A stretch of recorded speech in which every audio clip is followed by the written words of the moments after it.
game easily. BTB, who's feeling the same? Everything that we speak is building a flame. It sparks from the beat, so remember the name. From the bars that we bring, who's killing the game easily. BTB, who's feeling the same?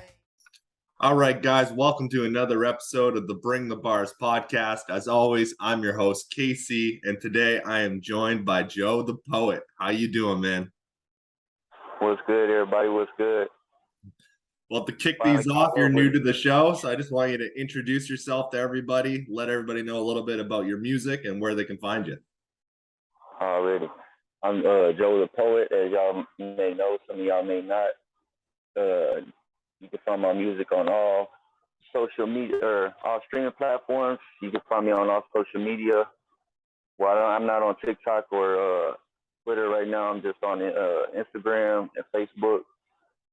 And I got one full project out right now, or 8 songs, the EP, Jamming Over Everything EP. And I got it's not officially released, but I put a project out last year called Time Flies Mixtape, and there's some songs on my YouTube and a couple of them that I released through the platforms. It's funny you say about like TikTok and stuff too, because I'm not on TikTok either. I keep wanting to take that step because I know it's smart, but it's hard to get into it, man. Right. Yeah, like, and then, you know, like I ain't even like started the process even. Like I kind of looked at the app a couple times, like I was gonna get it, and then I'm like, what am I gonna, you know, like I don't even know what's holding me back really as far as that goes, but. I feel you on that, man, 100%. I keep getting told, go on that TikTok, go on TikTok. Yeah, and then like people, like you can blow up on TikTok for anything, you know, like you can, like people like even put other people's videos up. I'm like, what? Like, you know, that's crazy. Like get millions of views on a video that ain't like wasn't even yours in the first place. Like, wow. Yeah, just sharing. But they got a lot of protection too when it comes to like content too as well. So, all right, so I want to go to the start of everything. Like growing up, what kind of music was played around your household? Yeah, like really a little bit of everything. That's why, like, I think, you know, like a lot of classic rock. I remember riding around with my mom a lot, because my dad, he passed away when I was really young, so I didn't really get to know my dad like very well. But I know he like rap music, like Pastor Troy and Lil Troy, like all the old school, you know, down south vets. And I'm sure that's where I got a lot of my swag from, you know. And I didn't really realize it, but I look a lot like my dad. But as far as the music that I listened to whenever I was a kid, that was like pretty much everything. But a lot of classic rock at first, and then I came, you know, when I got a little older, I bumped into some CDs, you know, like that my older siblings had, my brother and sister, like some Cypress Hill, and then I remember, and then I bumped into some to the first Eminem album, and then from there it was just like it was a rap. It was a rap from there. I knew what I wanted to do as far as that. Do you remember like the one song that just made you fall in love with hip hop? That one track. A lot of us just have that one that sticks with us since we were kids. Yeah, it's crazy too, because it ain't even nothing. It ain't no Eminem song or none of that. It's I think it's kind of, I don't want to, like, you know the song, but it's a woo woo chicky chicky woo woo chicken head woo woo chicken. You remember that song? Kinda. Yeah. But it was a song, and I should feel ashamed for not knowing the person who does the song. I know who it is. I can't not fucking slip my mind right now. But yeah, it was that song. I just remembered that one, and then I think it was you know, all the like the Eminem, hi, my name is what? My name is, and all the I think Lil Wayne, whenever he was first coming up too, like that fireman. Yeah. Fireman coming. Lil Wayne was And killing it with mixtapes, man, in the yeah, and 2000s. then Go DJ. Well, that was before that, way before that. The Go DJ. My timeline in my head is kind of like jibble jabbled, if that makes sense. Like I, try to keep things in line, but it's like it's all across the place. I'm just now getting my I can tell you from last year, or a couple years ago, you know what I mean, in a straight, chronological order. But before that, like it's just like all scattered around, if you know what I mean. Yeah, I hear you on that. And for the one thing I like to ask the artists that come on too is Joe the Poet. How did that name come about? And when you first started, did you go by different names before you finally settled on Joe the Poet? Yeah, most definitely. Like I didn't even, really come up have a rapper name at first. Like whenever I first started rapping, I was in elementary school, and like I just, started rhyming or whatever. We like beat on the table and kind of rhyme to that, and I would just go by Little Joe, because like the older people I started hanging around with as I got a little older too myself, like 12, 13, started smoking a little bud and everything, and started getting in the mix with everyone. Like people call me Little Joe, where I'm from, and that's what I went by for the longest time, Little Joe. When did you switch it to Joe the Poet? Joe the Poet, it was probably about 10 years ago when I moved. I moved from East Texas over here to West Texas in Midland, and I was up here for a little bit, and I had a homie I was going to school with. He went by King Levi, like that was his rap name and shit.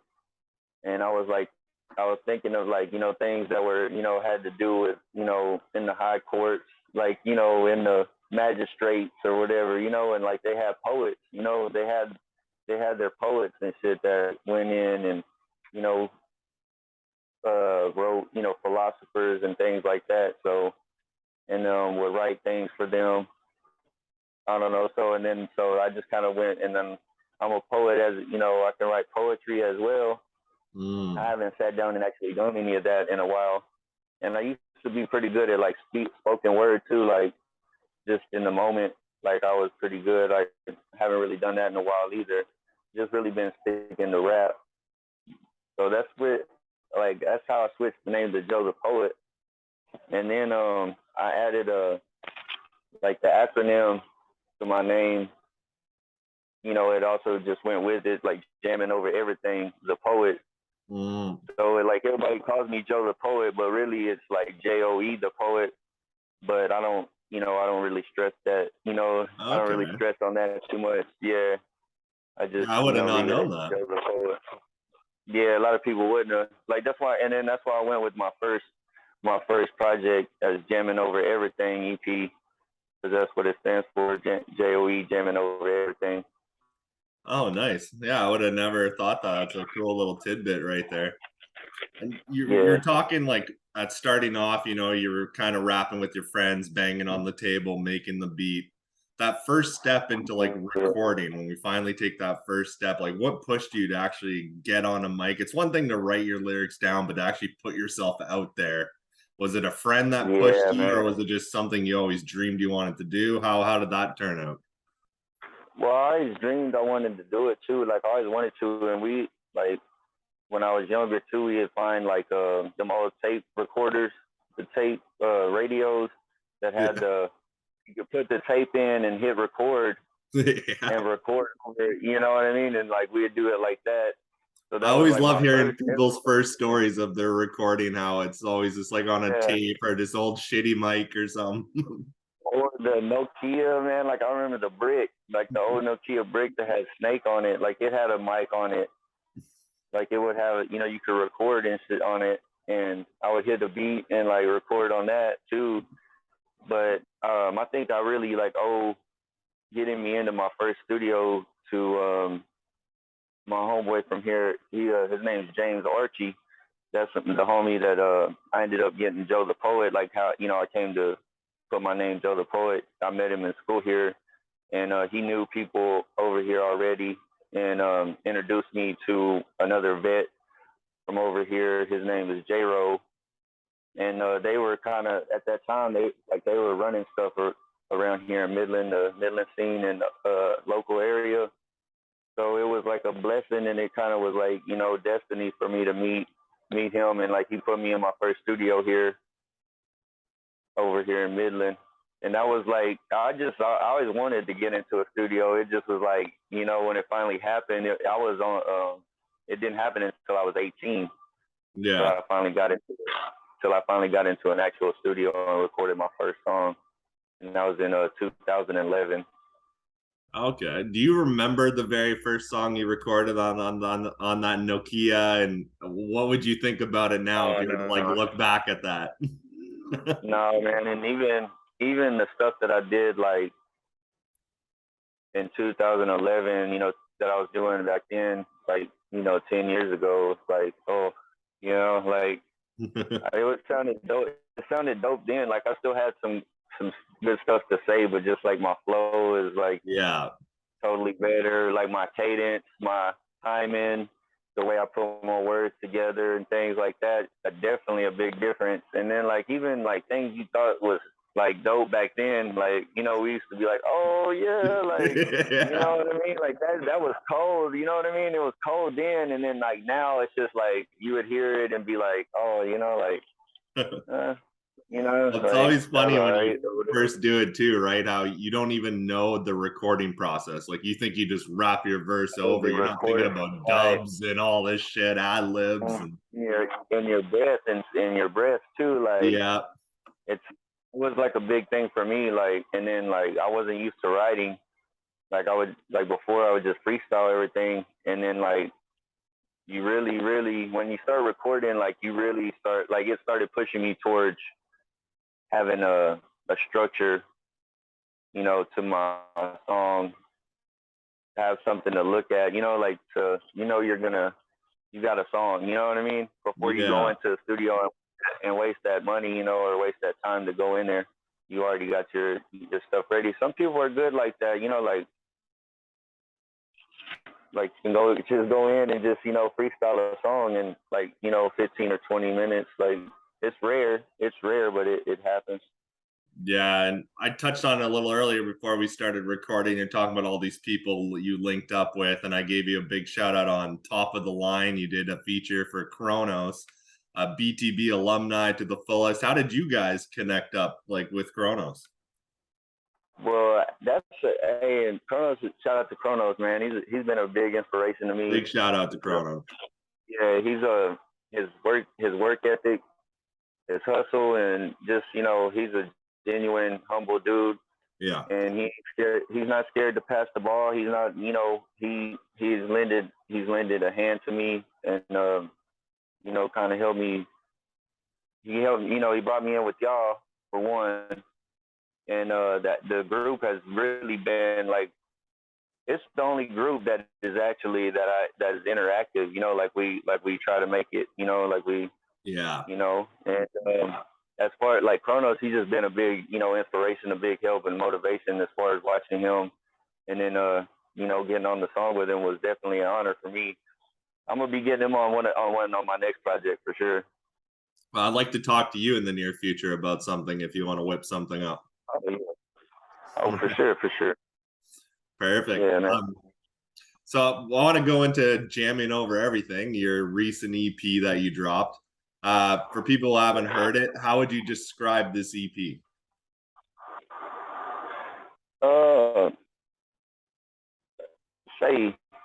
I'd say it's raw. It's raw, and it's just the start. It wasn't necessarily rushed or anything. I put a lot into it, and I feel like I could do a lot more. Is what I'm saying. But as far as the project that's out now, it's I feel like it's a playthrough. You know, you could every track, you could listen to it. And we can get something from every track on it. It's not just some BS. Well, you went pretty personal on a couple of tracks, I noticed. Definitely had to. That's what I feel like the music is for. You know, we gotta, you know, speak on some things when we feel like we need to get it out, that's as far as like, feel like no one, when I feel like no one, really cares about a certain thing, or, like I'm just talking to the wall or whatever, like I'll just put it on, I'll put it in a song and record it, and I feel like, someone's gonna get it and someone's gonna, feel the same, Yeah. eventually, you know what I mean? Even if the people around you might not get it or feel it at that time, like, or how you feel about a certain situation or how it is, or if someone's not facing up to things, you know what I mean? Yeah. Just call them out on the song, if that's how I feel, like just. I agree, man. You can hit these certain tracks that one day it's not really feeling it, and then the next it's really hitting home. Like it just the certain mood you're in, anything like that. Right, and then like that's what I did with the last track on the album, and a couple of the like Vision I did on my verse. And I kind of try to lay out some like little tidbits, of knowledge, along the way too, like sayings and quotes, things that get me through my day within my flow, and I think that speaks volumes too, because a lot of that it's few and far between nowadays, if that makes sense. Like it is, yeah, it definitely is. And a lot of us in this BTB group, you as well, we're all indie artists to the fullest. A lot of us record our own music, mix our own music, do our own cover arts, our own promotion. We started from the ground up and release it, and it's a huge process. So out of this process for you, from the first concept of the song to recording everything, what's your favorite part of it all? And what would you say is your least favorite part of it all?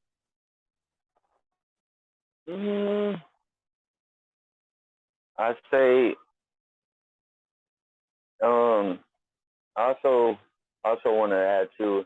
I had a lot of people that helped me out with this project, as far as from the artwork, the producer. Shout out to my homeboy Lalo, who produced the whole project. Big Tank Beats. A lot of people helped me out where I couldn't, the things that I can't do, I look and I pass the ball to other people, because that's someone else can do that. You know what I mean? And I might not necessarily can do it all myself right now. I don't really want to do it all myself, to be honest. Like, so I'll throw a little cash, towards where it needs to be, like towards yourself. We got to invest in ourselves. Yeah. And I totally forgot kind of like where we were first. Was I on track right there? Yeah, just what's like your favorite part of the whole song creating process, and like your least favorite part? Well, I was gonna say like the least favorite part to me and the favorite part it's kind of weird. Like it's like, I want to, still help my people out too. But like if whenever I, start getting the things I need, to do them things, like I could probably start doing it myself too. And but that wasn't my least favorite thing. I don't know, bro. Like I'm trying to say. And really, maybe the least favorite thing is having to try to schedule, having to try to make the time to do it. You know what I mean? Life gets in the way, man, like, especially all of us. That's probably the. But, what does your family again, think of your whole journey as an artist? Do you got a lot of support from your family? Well, I really have got a lot of support. I'm blessed with that.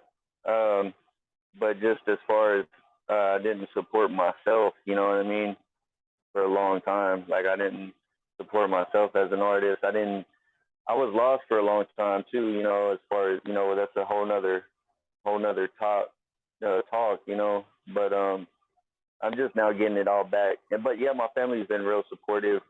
I got a girl that's really supportive, has my back with the music. So I'm blessed to say that.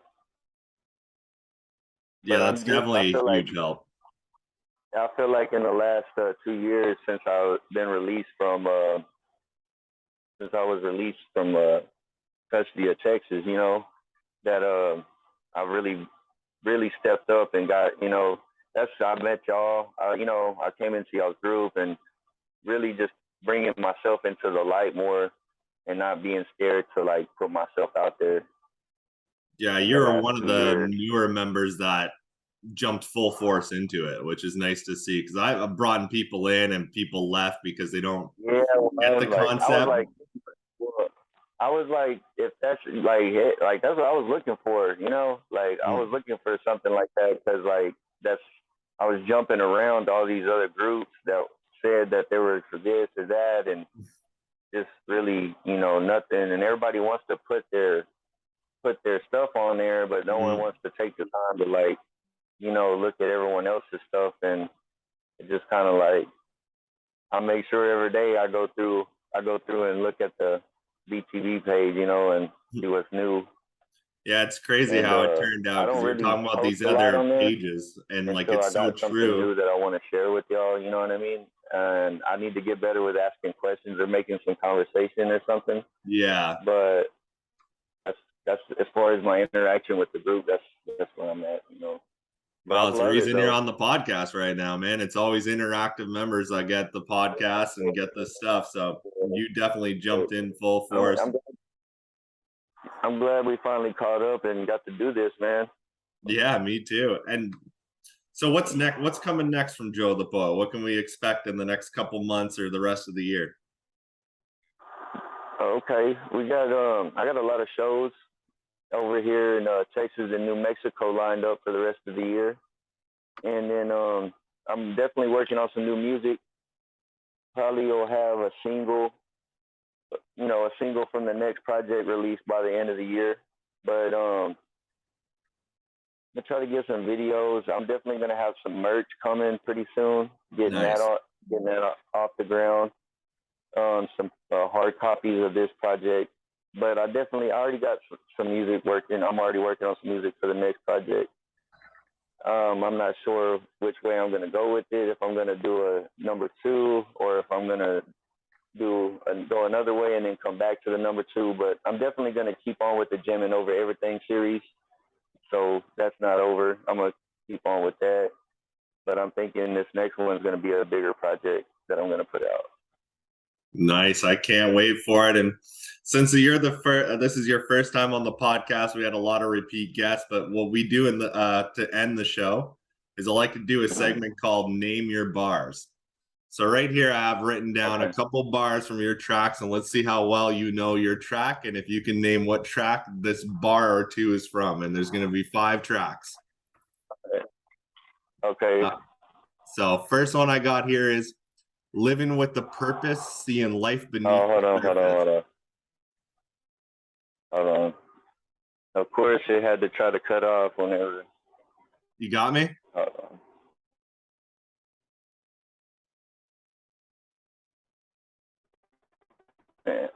There we go. I got you back. Can you hear me? Yeah. We back. All right. So first one I got here is Living with a Purpose, Seeing Life Beneath the Surface. Man, to me, it's working. My work is no longer working. That's grown man rich. Yes, it is. All right. Second one got here is They Keep Talking Every Day, Plotting on My Downfall, Leave them rolling on the floor like a motherfucking ground ball. Oh, they trying. They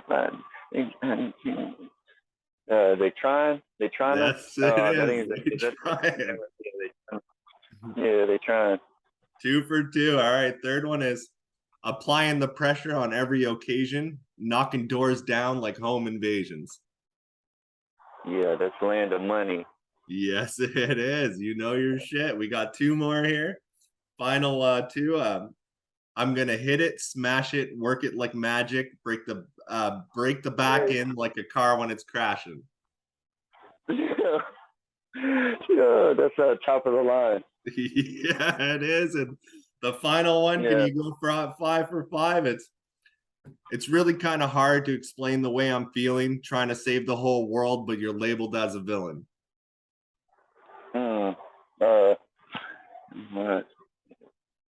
I ain't trying to go back. There you have it, man. You got 5 for 5 on your bars. Very few actually have Yeah. gotten 5 out of 5 when I've done this segment, so congratulations. Oh, wow. Oh, that's awesome, man. Yeah, like that's awesome though that you went through and you know took the time to like go find those bars and everything, bro. Oh, of course. That's awesome. And I always try to pick one right from like a middle section too to really try to throw a curveball into it. But I went through your Like in whole the EP middle of today, it. man. I've listened to it before, but every time I do my interviews, I jam through everything. And really well done. Yeah, I and think then, Ain't Trying to Go Back is my favorite one. So well done on your EP, man. you hit me with two from the previous project too that like I just that are like unofficially. I was like, oh I have to go yeah, through your oldest YouTube videos, man. yeah, that's what's up, bro. All right, man. I'm gonna let you Man, I go. know Go for it. already. Yeah, no, I was gonna say I'm gonna have some new stuff coming pretty soon too. But yeah, for sure. Drop it in the group and always feel free to tag me in anything you drop too, man. Okay. All right. Well, we're running out of time here. I got to let you go, but thank you again for coming on. That was Joe the Poet. I appreciate you, man. Appreciate it. Take it easy. All right. So.